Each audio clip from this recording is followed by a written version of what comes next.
দেৱজিৎ ক'ত গ'লা? আছো আৰু মাইনা ঐশ্বৰ্য উপস্থিত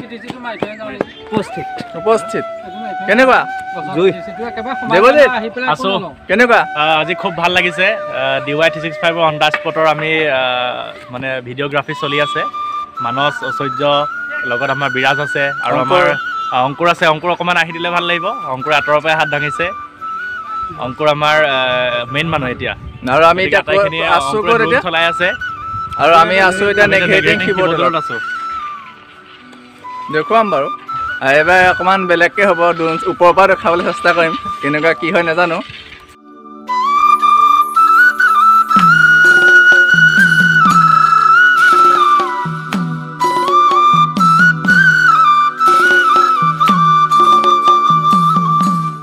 কেতিয়াবা ভাবো মই বাপেকে দুজনী বিয়া কৰাম বাপেকে দূৰণিলৈ গুচি যাম বাপেকে শিৱদৌলৰ পূজাৰী হৈ খাম আকৌ কেতিয়াবা ভাবো মই বাপেকে বিয়া বাৰু নকৰাম বাপেকে বিয়া নেঘেৰিটিং গুচি যাম বাপেকে শিৱদৌলৰ পূজাৰী হৈ খাম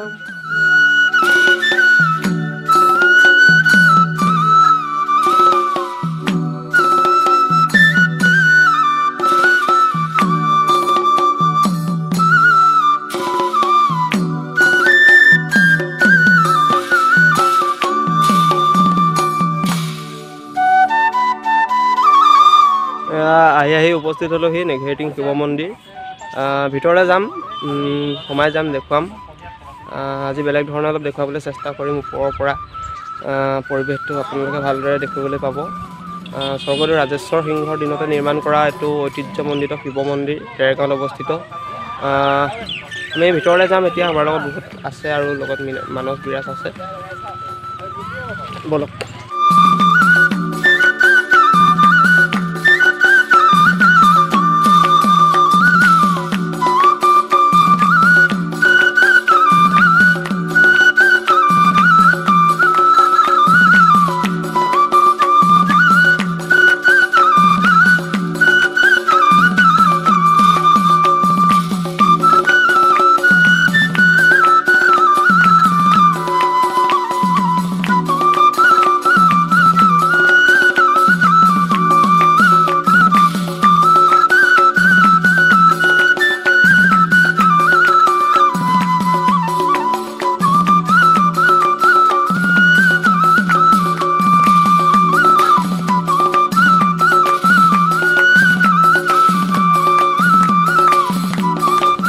নেগেটিং শিৱদৌল ৰাজসিংহ প্ৰতিষ্ঠা কৰা নিজে নেগেটিং শিৱদৌল এই শিৱদৌলটোৰ বহুত ঐতিহ্য আছে আৰু বহুত পুৰণি মন্দিৰ এই মন্দিৰটো সপ্তম ষষ্ঠ শতিকাৰ বুলি বুৰঞ্জীবিদসকলে কয় এই মন্দিৰটো অতীজতে বৰ্তমানৰ গেলাবিল নদীৰ পাৰত অৱস্থিত এটা শিলৰ মন্দিৰ আছিলে এই শিলৰ মন্দিৰটো কিবা কাৰণত ভাগি থাকিলে মানে প্ৰাকৃতিক দুৰ্যোগত ভাগি থাকিলে ভাগি থকাৰ পিছত বহুত বছৰ যুগ যুগ ধৰি মন্দিৰটো পৰিত্যক্ত অৱস্থাত আছিলে তাৰপিছত এই মন্দিৰটো কি হ'ল প্ৰতাপ সিংহই সপোনত দেখিলে মন্দিৰটোৰ বিষয়ে তেতিয়া প্ৰতাপ সিংহই তাতে তোমাৰ মন্দিৰটোৰ কাষত এটা ইটাৰ এটা মন্দিৰ নিৰ্মাণ কৰিলে ইটাৰ মন্দিৰ নিৰ্মাণ কৰি মাজুলীৰ পৰা ভূধৰ্গমাচাৰ্য নামৰ এজন ব্ৰাহ্মণক আনি পেলাই মন্দিৰটোৰ পূজাৰী নিয়োগ কৰিলে তেনেদৰে মন্দিৰটো বহুত বছৰ চলি থকাৰ পিছত সেই শিলৰ ইটাৰ মন্দিৰটো কিবা কাৰণত ভাগি থকাৰ পিছত ৰাজেশ্বৰ সিংহই গম পাই পেলাই ৰাজেশ্বৰ সিংহই আনি পেলাই নেঘেৰিটিঙৰ এই ওখ টিলাটোত মন্দিৰটো সজালে কিন্তু উল্লেখযোগ্য কথাটো হৈছে কি যে সেই যিটো মন্দিৰ শিলৰ মন্দিৰ আছিলে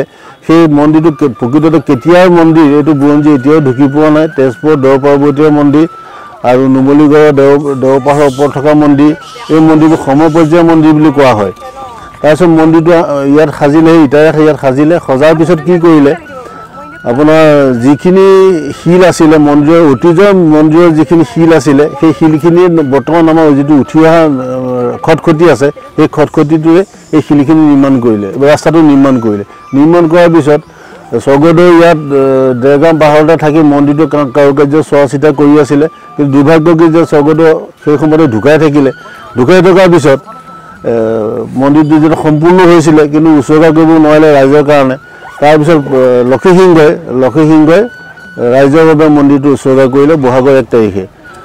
মন্দিৰটো যথেষ্ট পুৰণি মন্দিৰ, ইয়াত যথেষ্ট জানিবলগীয়া কথা আছে বা ইয়াক বুৰঞ্জীয়ে ৰিচাৰ্চ কৰিবলগীয়া যথেষ্ট সমল আছে, কিন্তু আজিলৈকে মন্দিৰটোৰ যি ধৰণে ইয়াক অধ্যয়ন কৰাব লাগিছিলে তেনেকৈ আজিলৈকে এই প্ৰচেষ্টা আৰম্ভ হোৱা নাই।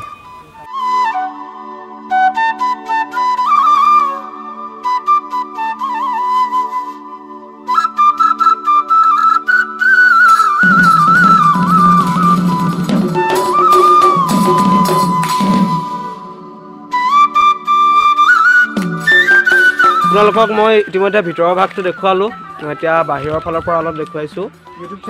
আৰু আপোনালোকক আমি ওপৰৰ পৰা দেখুৱাইছিলোঁ, ড্ৰোনেদি দেখুৱাইছিলোঁ আপোনালোকক। আৰু স্থানীয় ব্যক্তি আছে, তেখেতৰ লগত কথা পাতিম। নমস্কাৰ, মই কুমিৰ হাজৰিকা আহিছিলোঁ কিবা মোৰ ছোৱালীজনী কিবা প্ৰজেক্টৰ সংক্ৰান্তত স্কুলৰ আহি ভাইটিক লগ পালোঁ। ভাইটিক এইখিনিতে মই আগন্তুক লকডাউনৰ মাজতে আগন্তুক নৱবৰ্ষ আগমুহূৰ্তত শুভেচ্ছা এটা জ্ঞাপন কৰিছোঁ। আৰু মনত পৰিলে এটা গান, যিটো গান নেকি মই নিজে হেৰি কৰা কপাতলি ফুটুকাতলি, আমাৰ দেৰগাঁৱৰ এটা বুৰঞ্জীৰ ওপৰত গান এটা আছিলে। কপাতলি কপাতলি ফুটুকাতলি বহু ৰণৰে ৰণৰ ভূমি, তাৰেই মাজতে শিক্ষা মন্দিৰ, আহা সবে মিলি জ্বলাওঁ চাকি।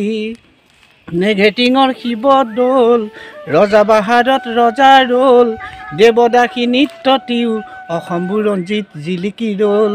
কপাতলি কপাতলি ফুটুকাতলি বহু ৰণৰে ৰণৰ ভূমি, তাৰেই মাজতে শিক্ষা মন্দিৰ, আহা সবে মিলি জ্বলাওঁ চাকি।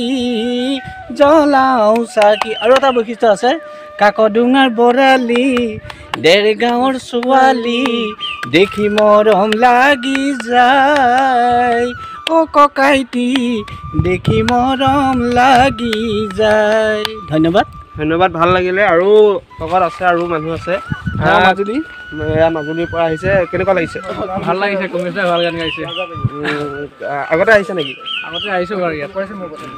আৰু আপোনাৰ নাম? মোৰ নামটো ঐশ্বৰ্য শইকীয়া।